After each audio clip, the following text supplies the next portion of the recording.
Hello, a very good morning to all of you. Welcome to my channel NG Medicals. So here we are going to see a new topic that is musculoskeletal system. So as the name suggests, musculoskeletal system means what? Musculo means muscle, skeletal means skeletal bone and system. यानी कि जब हमारी muscles और हमारी bone एक साथ मिलके कोई सिस्टम बनाते हैं that is known as musculoskeletal system. So in the next slide we will see what is this musculoskeletal system. As we all know that कि muscles are the responsible for our body movement. हम सभी जानते हैं, लेकिन muscles अकेले ये body movement नहीं कर सकते. क्यों? क्योंकि हमारी जो मसल्स हैं वो किससे अटैच्ड है? हमारी बोन से अटैच्ड है, हम सभी जानते हैं. ठीक है, अगर हमारी बोन्स नहीं होंगी तो व्हाट विल हैपन कि हमारी मसल्स को कोई भी सपोर्ट नहीं मिलेगा एंड हमारी मसल्स हमारी यूजलेस हो जाएंगी. That's why the name is musculoskeletal system. जिस तरह से स्केलेटल सिस्टम मसल्स के बिना अधूरा है, उसी तरह से मसल्स भी हमारे स्केलेटल सिस्टम के बिना अधूरे हैं. Okay, so the musculoskeletal system कह सकते हैं कि एक ये कॉम्प्लेक्स स्ट्रक्चर है. कॉम्प्लेक्स क्यों है?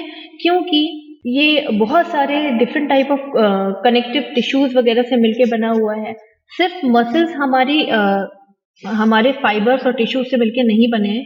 इसमें बहुत सारी चीजें होती हैं, लाइक ब्लड सप्लाईज होती हैं और डिफरेंट टाइप के फाइबर्स होते हैं, प्रोटीन, कार्बोहाइड्रेट स्टोरेज हर चीज का होता है. जब तब जाके हमारे ये जो मसल्स हैं वो प्रॉपर फंक्शनल हो पाते हैं. ओके, सो मस्कुलर सिस्टम जो है हमारा, उसका मेन मोटिव क्या है? इनका मेन मोटिव है कि हमारी बॉडी को सपोर्ट देना, हमारी बॉडी का स्ट्रक्चर बनाना, उसको मूवेबल बनाना, उसको वर्किंग बनाना. बिकॉज हमारी बॉडी वर्किंग तब तक नहीं हो सकती जब तक हमारे मसल्स प्रॉपर काम ना करें. Okay, so it is composed of the special cells.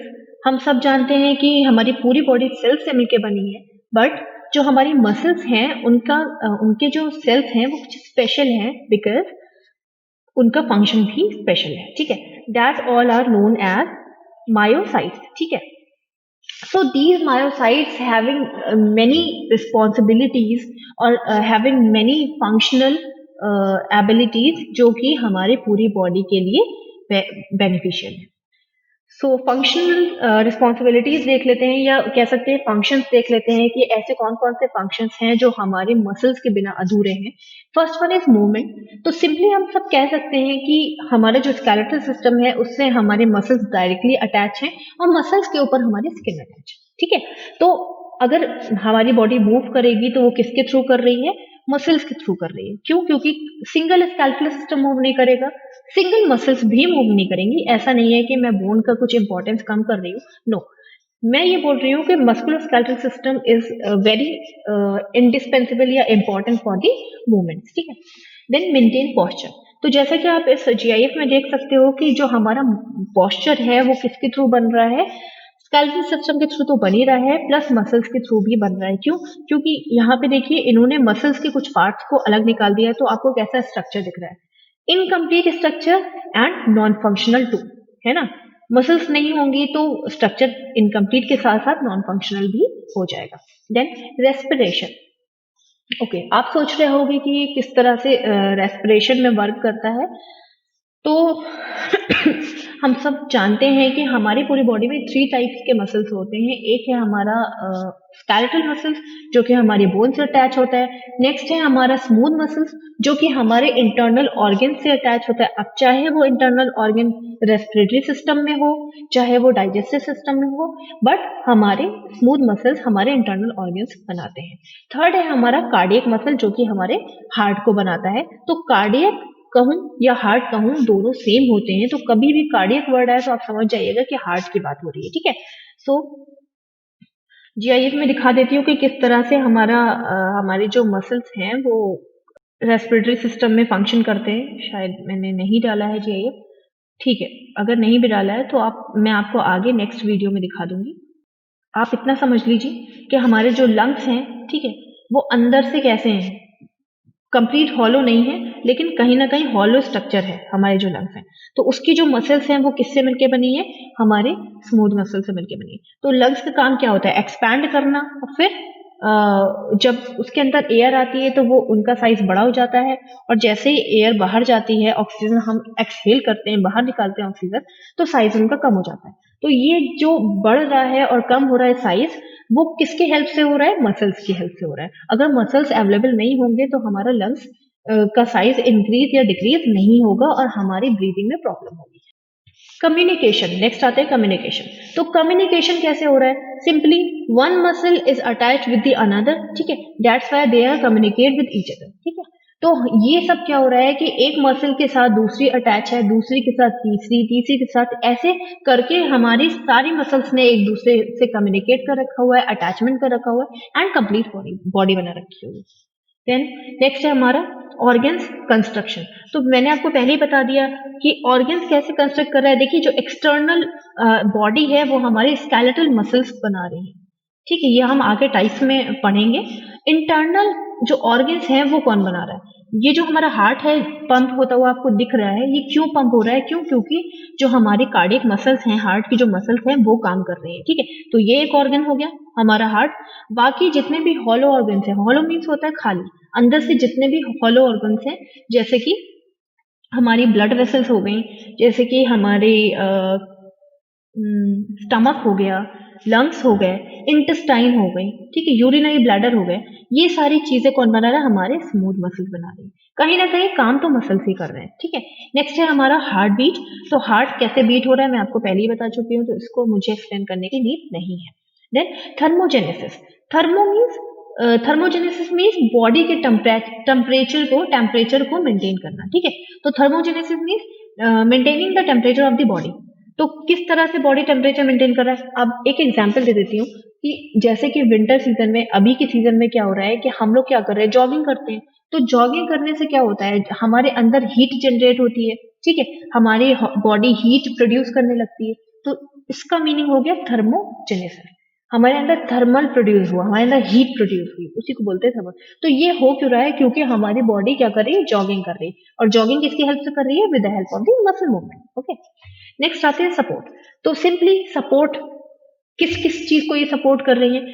जो बोन्स है हमारी वो मसल को सपोर्ट कर रही है, और जो मसल है हमारी वो स्किन को सपोर्ट कर रही है। प्रोटेक्शन।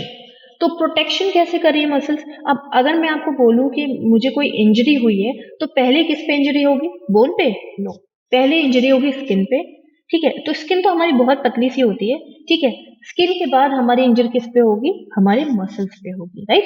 तो बोन को किसने प्रोटेक्ट किया? हमारी मसल्स ने प्रोटेक्ट किया। इसके अलावा और बता देती हूँ कि अंदर वाले जितने भी ऑर्गन्स हैं, ठीक है, जैसे कि आपका हार्ट हो गया, आपका ब्रेन हो गया, ये सारी चीजें, आपका एब्डोमेन, स्टमक वगैरह, जो भी अंदर के जितने भी ऑर्गन्स हैं, उनके जस्ट बाहर क्या है? बोन्स है। उसके बाहर क्या है? हमारे मसल्स हैं। तो कोई भी इंजरी हो रही है तो आपके इंटरनल ऑर्गन्स पे इफेक्ट होने से पहले पहले आपके बोन और आपके मसल पे इंजरी होगी। तो इस तरह से ये प्रोटेक्ट करते हैं बहुत सारी चीजों को। Then storage.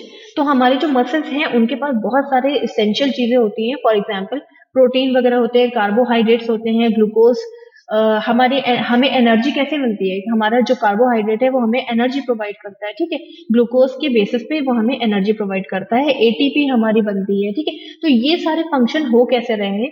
क्योंकि मसल्स के पास बहुत सारी इसेंशियल चीजें हैं, इस वजह से। तो आई थिंक आपको फंक्शन क्लियर हो गया होगा। नेक्स्ट आ जाते हैं मसल टिश्यूज पे। सो कुछ प्रॉपर्टीज, ऐसी स्पेशल प्रॉपर्टीज हैं जो कि किसी के पास नहीं होती हैं, मसल्स के टिश्यूज के पास होती हैं। वो प्रॉपर्टीज हम यहाँ पे डिस्कस करने वाले हैं। For example extensibility. तो एक्सटेंसिबिलिटी, अगर इस वर्ड को हम ब्रेक डाउन करें तो हमारा एक वर्ड बनेगा, डेट इज एक्सटेंट, ठीक है। एक्सटेंसिबिलिटी को अगर ब्रेक डाउन करें तो एक्सटेंट बन जाएगा, ठीक है। एक्सटेंट मतलब होता है खींचना, ठीक है। तो एबिलिटी टू बी स्ट्रेच्ड, ठीक है। किस चीज की एबिलिटी है? मसल्स को स्ट्रेच होने की, मसल्स के खींचने की एबिलिटी है। तो हम लोग फॉर एग्जांपल स्ट्रेचनिंग एक्सरसाइज करते हैं, हम सब जानते हैं। तो स्ट्रेचनिंग एक्सरसाइज पॉसिबल क्यों है? क्योंकि हमारी मसल्स हमें सपोर्ट कर रही हैं स्ट्रेचनिंग एक्सरसाइज करने के लिए, ओके। देन है हमारे इलास्टिसिटी। तो इलास्टिसिटी क्या होता है? Return to the, so elasticity क्या होता है? छोड़िए वो, छोड़िए, पहले हम ये देख लेते हैं कि इलास्टिसिटी क्या होता है। रबर बैंड देखा है आपने, जो हम बालों में लगाते हैं, ठीक है। तो उसको हम स्ट्रेच करते हैं, वो अपने प्रीवियस पोजीशन में आ जाता है जब वो न्यू होता है, बाकी वो बाद में स्ट्रेच होके रह जाता है, वो बात अलग है। जब न्यू हम बैंड ले रहे हैं, अगर हम उसको स्ट्रेच करेंगे तो वो अपनी प्रीवियस पोजीशन में आ जाएगा, उसी को हम इलास्टिसिटी बोलते हैं, ठीक है। The property of returning to the length after being stretch, ठीक है। प्रीवियस प्रॉपर्टी में या प्रीवियस लेंथ में वापस आने को हम बोलते हैं इलास्टिसिटी। तो ऐसा तो नहीं है कि जब हम स्ट्रेचिंग एक्सरसाइज करते हैं तो हमारे जो मसल्स हैं वो स्ट्रेच होके रह गए, ऐसा नहीं है ना। जब हम अपने मसल्स को स्ट्रेच करते हैं तो वो स्ट्रेच हो जाते हैं, जब हम उन्हें वापस लाना चाहते हैं तो वो वापस हो जाते हैं। चलिए, वो तो एक्सटेंसिबिलिटी में आता है। इलास्टिसिटी का एग्जाम्पल मैं आपको दे देती हूँ, हमारा यूरिनरी ब्लैडर, ठीक है। यूरिनरी ब्लैडर क्या होता है? यूरिनरी ब्लैडर वो होता है जिसके अंदर हमारा यूरिन फिल होता है। आपको क्या लगता है कि आपका यूरिन फिल होते ही निकल जाता है? ऐसा नहीं है। आपके पास यूरिनरी ब्लैडर होता है, उसके पास जितना भी वॉल्यूम होता है, जितनी भी कंसिस्टेंसी होती है, वो उतने यूरिन को फिल कर लेता है, और जैसे ही वो फुल हो जाता है, हमारी मसल्स क्या करती हैं? कॉन्ट्रैक्ट करती हैं और हमें यूरिन पास करने की अर्ज होती है, ठीक है। अब अगर आप हो, आप मॉर्निंग में रात भर आप सोए हो, ठीक है, तो रात भर में क्या हुआ? किडनी ने फिल्टर किया यूरिन को, और वो यूरिन कहाँ चला गया? आपके यूरिनरी ब्लैडर में चला गया। इस यूरिनरी ब्लैडर में जैसे ही गया और रात भर में आपका यूरिन फिल हो गया, ठीक है, कंप्लीट फुल हो गया आपका यूरिनरी ब्लैडर। मॉर्निंग में क्या होता है? आपकी मसल्स क्या करती हैं? कॉन्ट्रैक्ट करना स्टार्ट कर देती हैं। ये देखिए, हल्का सा इसने मसल्स ने क्या किया? अंदर की तरफ पुश किया। अब अगर वाटर भरा है, उसको हम अंदर की तरफ पुश करेंगे तो जहां पे होल होगा वहां से बाहर आ जाएगा। उसी तरह से आपको अर्ज होती है कि आप जाके यूरिन पास करते हो, राइट। तो इसमें हो क्या रहा है कि जो यूरिनरी ब्लैडर है हमारा, उसकी जो मसल्स हैं वो कॉन्ट्रैक्ट होके तो नहीं रह गई या रिलैक्स होके तो नहीं रह गई, है ना। वो तो एक डिजीज हो जाएगी। उन्होंने क्या किया? अपने आप को फैला दिया। जैसे यूरिन फिल हुआ बलून की तरह, बलून में हमने क्या किया? एयर भरी, तो बलून ने अपना साइज बढ़ा दिया। उसी तरह से यूरिन जब भरेगा तो आपका यूरिनरी ब्लैडर अपना साइज बढ़ा देगा, और जैसे ही बलून से हम हवा निकालते हैं तो बलून अपने प्रीवियस साइज में आ जाता है। उसी तरह से यूरिनरी ब्लैडर भी अपने प्रीवियस साइज में आ जाता है, ठीक है। नेक्स्ट आ जाते हैं इरिटेबिलिटी।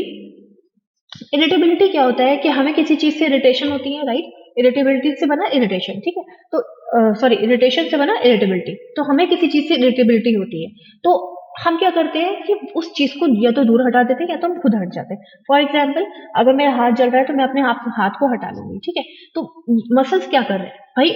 बोन तो नहीं हटा रही है अपने हाथ को, ठीक। मसल्स उससे अटैच है, तो बर्निंग किस पे हो रहा है? स्किन पे हो रहा है। वैसे ही हमने अपने आप को, तो स्किन पे हो रहा है। जितना भी इंफॉर्मेशन, अब हमारे ब्रेन ने ही तो ये इंफॉर्मेशन दी है ना कि भाई अपना हाथ हटा लो वरना पूरा जल जाएगा, ठीक है। तो ये इंफॉर्मेशन हमें कैसे मिली? स्किन से इंफॉर्मेशन गई मसल्स के थ्रू, और वो सीधे गई हमारी ब्रेन के थ्रू, और ब्रेन ने हमें रिटर्न में बोला कि आप अपना हाथ हटा लो, ठीक है। तो जो ब्रेन हमसे काम करवाता है उसमें जो हेल्पर्स हैं वो हमारे स्किन और मसल्स भी हैं, एंड बोन्स भी हैं। क्यों? क्योंकि बोन सपोर्ट कर रही है, तो सपोर्टिव हमारा कौन हो गया? बोन्स। बोन्स से कौन अटैच हो गए? मसल्स। मसल से कौन अटैच हो गया? स्किन। तो हमारे बोन्स, स्किन और मसल्स सारे हेल्पर्स हैं हमारे ब्रेन के, ठीक है।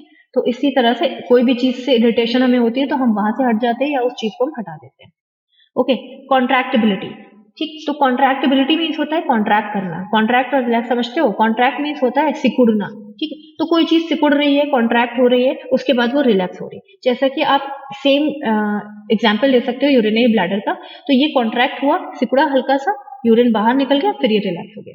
फिर ये कॉन्ट्रैक्ट होगा, यूरिन बाहर निकल जाएगा, ये रिलैक्स हो जाएगा, ठीक है। तो इसी को बोलते हैं कॉन्ट्रैक्टिबिलिटी, जो कि हमारा मसल्स कर रहा है। नेक्स्ट आ जाते हैं टाइप्स। तो टाइप्स में हमारे पास बहुत सारी चीजें हैं। जैसे हमारे पास 3 टाइप्स की मसल्स है, मैं आपको पहले ही बता चुकी हूँ। 3 टाइप्स की मसल्स हैं हमारे, skeletal muscle, smooth muscle and cardiac muscle. तो फर्स्ट हम कैरेक्टरिस्टिक देख लेते हैं और इनके डिफरेंस। देखिए, मैंने इस तरह से इसलिए लिखा है क्योंकि अगर डिस्क्रिप्शन में आता है तो आप लाइन बाय लाइन्स लिख सकते हो। Attachment outside, side at the surface of the bone, इस तरह से आप सेपरेटली भी लिख सकते हो, और अगर डिफरेंस बिटवीन आता है तो आप इस तरह से भी लिख सकते हो, ठीक है। अगर आपको कंटेंट बनाना है तो आप आराम से पॉइंट वाइज बना सकते हो। ओके। तो कैरेक्टरिस्टिक में फर्स्ट देख लेते हैं। फर्स्ट है हमारा अटैचमेंट टू द बॉडी, ठीक है। तो अब यहाँ पे देखेंगे, यहाँ पे इन्होंने पूछा है किससे अटैचमेंट हुआ है। स्केलेटल मसल का किससे हुआ है, स्मूथ मसल का किससे हुआ है, और कार्डियक मसल का किससे हुआ है, ठीक है। तो स्केलेटल मसल का अटैचमेंट आउटसाइड है। क्यों? क्योंकि वो बोन के बाहर है, ठीक है, बोन के ऊपर आएंगे। स्मूथ मसल का attachment inside of the body है, क्यों? क्योंकि वो हमारे हॉलो ऑर्गन्स बना रहे हैं, बता चुकी हूँ। और कार्डियक मसल का जो अटैचमेंट है वो भी इनसाइड ऑफ द बॉडी है, क्यों? क्योंकि वो सिर्फ हार्ट में होती है। समझ गए? साइट देख लेते हैं, जगह कहाँ पे सिचुएटेड होती है। तो ये at the surface of the bone के ऊपर सिचुएटेड होती है। क्यों? क्योंकि देख लीजिए ना, स्केलेटल मसल है, यानी स्केलेटन के ऊपर जो मसल्स है उनकी बात चल रही है। देन स्मूथ मसल्स, जो हमारे अंदर के ऑर्गन्स है भाई वो स्मूथ है, सॉफ्ट है, ठीक है। तो जितने भी हॉलो ऑर्गन्स हैं वो हमारे स्मूथ मसल्स हैं, तो हॉलो ऑर्गन्स, ठीक। देन कार्डियक में हमारा हार्ट में अटैच्ड है। एग्जाम्पल ले सकते हैं बोन के ऊपर बोन मसल, एग्जाम्पल इसका क्या है? स्केलेटल मसल का एग्जाम्पल क्या है? Bone muscle. स्मूथ मसल का एग्जाम्पल क्या है? हमारा स्टमक हो सकता है, इंटेस्टाइन हो सकती है, यूरिनरी ब्लैडर हो सकता है। और कार्डियक मसल का सिर्फ एक सिंगल एग्जाम्पल है, दैट इज हार्ट, ठीक है। एक्शन क्या है? इनका वॉलेंट्री है और इन दोनों का इनवॉलेंट्री। वॉलेंट्री मीन्स होता है जो चीज हमारे बस में हो, इनवॉलेंट्री मीन्स होता है जिसपे हमारा बस या जोर ना हो, ठीक है। वॉलेंट्री कौन होते हैं? अब भाई जो स्केलेटल मसल है वो हमारे वॉलेंट्री है। वॉलेंट्री क्यों है? क्योंकि हम अगर चाहे तो चल सकते हैं, हम अगर चाहे तो लेट सकते हैं, बैठ सकते हैं, हैंड फाइट कर सकते हैं, कि हैंड का मूवमेंट कर सकते हैं, लेग का मूवमेंट कर सकते हैं। तो हमारे जो स्केलेटल मसल्स हैं वो हमारे बोन के ऊपर सिचुएटेड है, और हम चाहे तो अपने जो स्केलेटल मसल्स को है उनको कैसे भी मूव कर सकते हैं। उसी के जस्ट अपोजिट इनवॉलेंट्री होता है। अब देखिए मैं आपको एग्जांपल देती हूँ। अब अगर स्टमक को आप या यूरिनरी ब्लैडर को आप चाहेंगे कि मैं उसको यूरिन निकालने से रोक दूं, तो आप रोक पाओगे? नहीं रोक पाओगे। यूरिन बाहर निकलने से, अपनी बॉडी के बाहर निकलने के लिए आप रोक सकते हो कुछ टाइम के लिए, लेकिन यूरिनरी ब्लैडर को नहीं रोक पाओगे कि वो अपने अंदर यूरिन फिल कर रहा है। आप उसे रोक पाओगे कि वो ना फिल करे? नहीं रोक पाओगे। उसी तरह से आप स्टमक को रोक पाओगे कि वो अंदर डाइजेशन ना करे? ठीक है, नहीं रोक पाओगे ना। उसी तरह से आप इंटेस्टाइन को तो नहीं रोक पाओगे कि वो फूड को आगे शिफ्ट ना करें, है ना। तो ये कैसा हो गया? इनवॉलेंट्री हो गया, क्योंकि ये आपके बस में नहीं है, आप इसको रोक नहीं सकते। उसी तरह से कार्डियक में आप हार्ट को पंप करने से रोक पाओगे, हार्ट को बीट करने से रोक पाओगे? नहीं रोक पाओगे, इसलिए इनवॉलेंट्री हो गया। डायमीटर देख लेते हैं। तो ये स्केलेटल मसल्स लार्ज डायमीटर के साथ होती हैं, क्यों? क्योंकि अगर आप अपने हाथ को अगर देखो तो हाथ आपका कितना लंबा है, तो जितना लंबा आपका हाथ है उतने लंबा आपका मसल है उस पर अटैच, ठीक। उसी तरह से जो स्मूथ मसल्स हैं वो मीडियम साइज के होते हैं, क्योंकि अब जो आपका स्टमक है वो बहुत ज्यादा बड़ा थोड़ी ना होता है, ठीक है। जितने भी हॉलो ऑर्गन्स है वो बहुत ज्यादा बड़े थोड़ी ना है, इसलिए वो मीडियम साइज के हैं। और जो कार्डियक मसल है वो आपका स्मॉल होगा, क्यों? क्योंकि वो सिर्फ हार्ट में अटैच्ड है, सिर्फ वो हार्ट बना रहा है आपका। नेक्स्ट ये देखिए किस तरह से मसल्स जो है हेल्प कर रहे हैं फंक्शन करने में। तो हार्ट को आप नहीं रोक सकते हो। उसी तरह से देखिए स्टमक कैसे किस तरह से फूड को डाइजेस्ट कर रहा है, आप नहीं रोक सकते हो। यूरिनरी ब्लैडर भी उसी तरह से, देखिए यूरिन भर रहा है, फिल कर रहा है, आप उसको नहीं रोक सकते हो, लेकिन आप स्केलेटल मसल्स को रोक सकते हो। आप अपना हाथ मूव कर रहे हो, आप अपने बेसिस पे कर रहे हो, आप चाहते हो इसलिए मूव कर रहे हो। उसी तरह से नेक्स्ट आ जाते हैं शेप। तो इनका शेप कैसा है? सिलेंड्रिकल शेप के होते हैं। जो हमारे स्केलेटल मसल्स होते हैं ये देखिए सिलेंड्रिकल, सिलेंडर की तरह होते हैं, ठीक। इनका जो स्मूथ मसल का जो शेप है उनका फ्यूसिफॉर्म होता है। फ्यूसिफॉर्म मीन्स होता है थोड़ा सा शार्प। देखिए ये दोनों साइड साइड से थोड़े से शार्प है, मतलब इनकी जो है वो थोड़ा सा एंडिंग शार्प है। जो थर्ड वाला है हमारा कार्डियक वाला, वो भी सिलेंड्रिकल शेप के होते हैं। न्यूक्लियस क्या होता है? न्यूक्लियस में आपको सेल्स में आपको बता ही चुकी हूँ कि न्यूक्लियस बहुत इंपॉर्टेंट होता है, उसके अंदर जेनेटिक मटेरियल होता है हमारा। तो इनके पास जो होते हैं जो हमारे स्केलेटल मसल्स होते हैं उनकी ज्यादा ग्रोथ एंड डेवलपमेंट की जरूरत होती है, इसलिए इनके पास मल्टीपल न्यूक्लियस होता है, ठीक है। उसी तरह से जो हमारा स्मूथ मसल है, देखिए स्टमक को जितना बढ़ना होगा वो उतना बढ़ जाएगा, इसीलिए उनके पास ज्यादा न्यूक्लियस की जरूरत नहीं होती है, तो सिंगल न्यूक्लियस होता है। हर एक मसल में सिंगल न्यूक्लियस है, यहाँ पे देख लीजिए, और इनके पास मल्टीपल न्यूक्लियस है। उसी तरह से कार्डियक के पास भी सिंगल न्यूक्लियस होता है, क्योंकि कार्डियक को अपने साइज को एक्स्ट्रा थोड़ी ना बढ़ाना है, जितना बढ़ना होता है उतना बढ़ जाता है, ठीक है। उसके बाद न्यूक्लियस को मल्टीप्लाई थोड़ी ना करना है।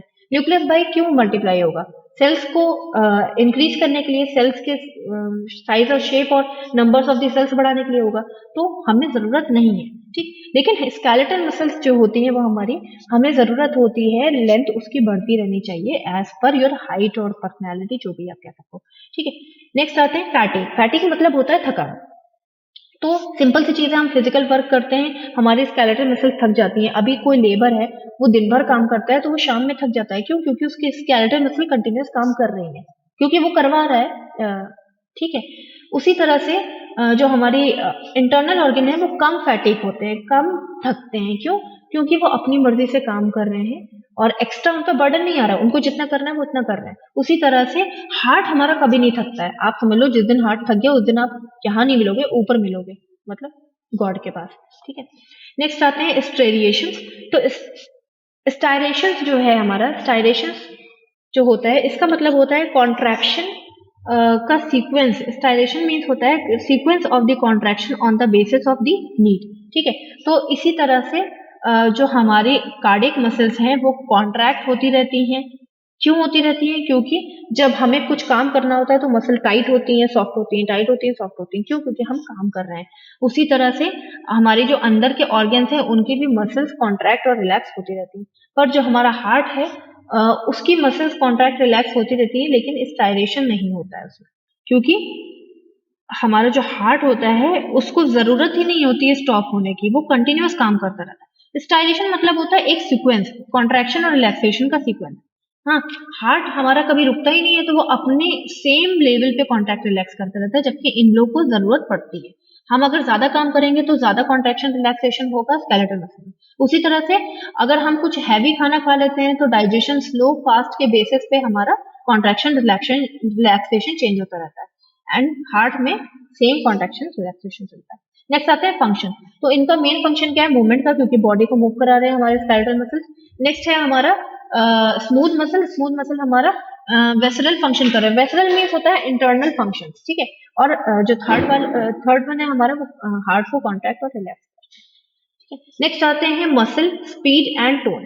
तो मसल स्पीड एंड टोन, तो मसल हमारे स्पीड और टोन कैसे मेंटेन करते हैं? With the help of the muscle fibres. तो हम सब जानते हैं कि हमारे पूरी बॉडी सेल्स से मिलकर बनी है, और सेल्स में बहुत सारे मसल फाइबर्स भी मिलके हमारी पूरी बॉडी को बनाते हैं। These tiny thread like structure, पतले पतले थ्रेड लाइक स्ट्रक्चर्स होते हैं, जो कि मैं आपको सेल्स में बता चुकी हूँ ऑलरेडी। ठीक है, पैक्ड होते हैं टुगेदर इन अ बंडल्स। बहुत सारे बंडल्स मिलके मसल फाइबर बनाते हैं, और यही मसल को कॉन्ट्रैक्ट और रिलैक्स करने में हेल्प करते हैं। ये फाइबर्स जो होते हैं हमारे, ऐसा जरूरी नहीं कि साथ में कॉन्ट्रैक्ट करें। फॉर एग्जाम्पल, अगर मुझे अपनी बॉडी दिखानी है, जैसे कि बॉडी बिल्डर दिखाते हैं, अपने हाथ की बॉडी दिखानी है, बाइसेप्स ट्राइसेप्स दिखाने, तो अपने हाथ को मूव करेंगे, तो पूरी बॉडी की मसल्स कॉन्ट्रैक्ट रिलैक्स थोड़ी हो रही है। तो as per need muscles contract और रिलैक्स होती है। अब नेक्स्ट देख लेते हैं structure of the skeletal muscle. Skeletal muscle का मेन स्ट्रक्चर क्या है? तो स्केलेटल मसल जो होती है वो हमारी, सोचिए 40% वेट हमारा स्केलेटल मसल बनाती है। कैसे बनाती है? इनके पास 100 से लेकर 1000 मसल सेल्स होते हैं, प्लस कनेक्टिव टिश्यूज होते हैं, प्लस बॉडी ब्लड सप्लाई होती है, नर्व फाइबर्स होते हैं। ये सारे मिलके हमारी 40% वेट तो यही सब बना लेती है। और आप बोलते हो कि आप फैटी हो। आप फैटी थोड़ी ना हो, बस थोड़ा बहुत फैट एक्स्ट्रा हो जाता है, बाकी 40% तो ऑलरेडी आपकी बॉडी बना रही है। देन नेक्स्ट आ जाते हैं मसल्स की बात हो गई। मसल्स के अंदर अगर एक हम ले लेते हैं, बंडल्स ऑफ द सेल्स को ले लेते हैं, तो उसको हम बोलते हैं फेसिया। ठीक है, bundles of the muscle cells. बहुत सारे मसल सेल्स फेशिया मिलके बनाते हैं। फेशिया के अंदर हमारी ब्लड वेसल्स होती हैं। ठीक है, ब्लड वेसल किस पे अटैच होती है? हमारे मसल फाइबर्स पे अटैच होती है। एक फेशिया की बंडल को अगर हम बाहर निकालते हैं तो उसको हम मसल फाइबर बोलते हैं, जिसमें हमारी ब्लड वेसल्स अटैच होती हैं। उस मसल फाइबर्स में से एक फाइबर को बाहर निकालते हैं तो हमारा निकलता है मायोफिब्रिल। ठीक है, ये मायोफिब्रिल क्या होता है? ये बहुत मेन इंपॉर्टेंट स्ट्रक्चर होता है। इसी के अंदर एबिलिटी होती है कॉन्ट्रैक्ट और रिलैक्सेशन करने की। ठीक है, मायोफिब्रिल के पास हमारे सार्कोमियर होता है। ठीक है, सार्कोमियर एक तरह का प्रोटीन होता है, प्रोटीन स्ट्रक्चर होता है। ये ही प्रोटीन हेल्प करता है हमारे कॉन्ट्रैक्शन और रिलैक्सेशन के लिए। अब कॉन्ट्रैक्ट और रिलैक्स हो कौन रहा है? हमारा एक्टिन और मायोसिन। ठीक है, यहाँ पे देख लो, मायोफिब्रिल्स के बाद जो सार्कोमियर्स हैं हमारे, वो क्या कंटेन करके रखते हैं? हमारे एक्टिन और मायोसिन। ठीक है, तो एक्टिन और मायोसिन की कॉम्बिनेशन को हम बोलते हैं मायोफिलामेंट्स। ठीक है, तो दो तरह के मायोफिलामेंट्स हमारे पास होते हैं, एक्टिन और मायोसिन। ये किस तरह से काम करते हैं एक्टिन और मायोसिन, वो हम देखेंगे अगले वीडियो में, फिजियोलॉजी में। ये था आपका anatomical structure of the muscles. ठीक है, till now thank you so much. अगर आपको कोई भी डाउट है, you can ask me in a comment box, और if you are having any suggestions for me, please tell me in a comment box too. और मैं बस pray कर रही हूँ कि आपको अच्छे से मेरे वीडियो समझ में आए। So thank you so much. Next video में आप देखोगे physiology of the muscle contraction, which is the most important for the exam purpose. Till then, bye bye, take care, thank you.